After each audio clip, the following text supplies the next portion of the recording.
okay if you're in the picture.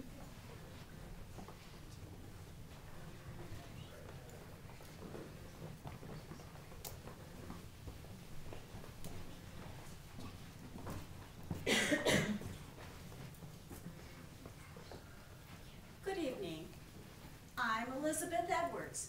My husband Ninian is a brother to Benjamin Edwards. Ninian and I spent considerable time here at Edwards Place, and Helen and Benjamin spent considerable time at our place as well.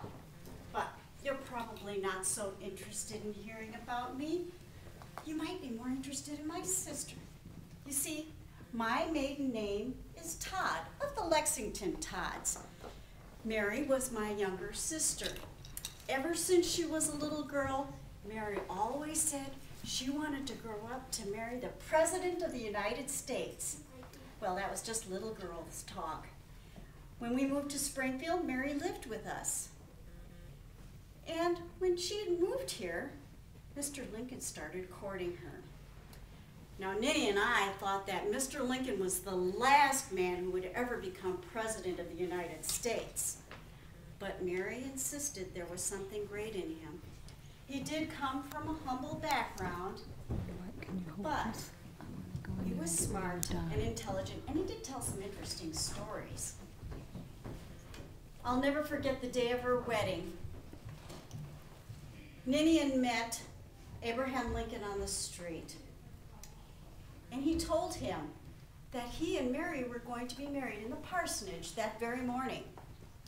Well, my husband insisted that Mary was his ward and should be married in our home.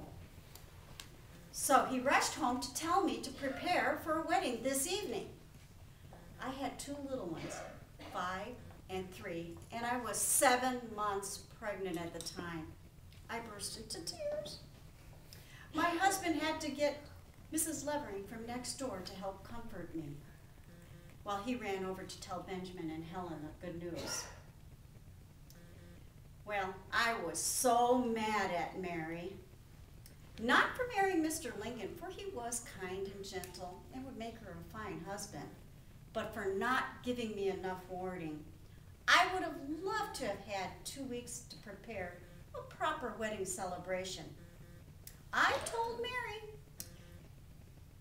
I'm going to have to send off to Dickie's for some gingerbread and beer.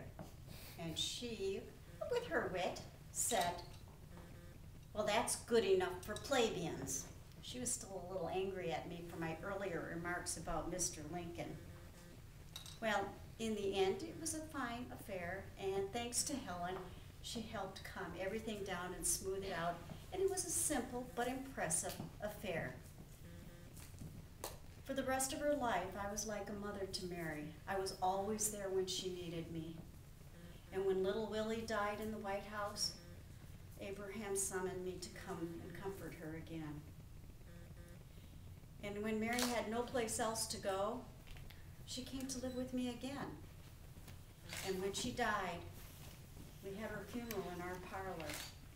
The same parlor she married Mr. Lincoln nearly 40 years earlier.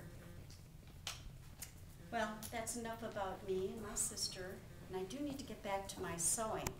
But please check in the next room with Mrs. Fogarty. The medicine they've given her doesn't seem to be working very well, and I think a little bit of company might do her some justice. Thank you. Very good.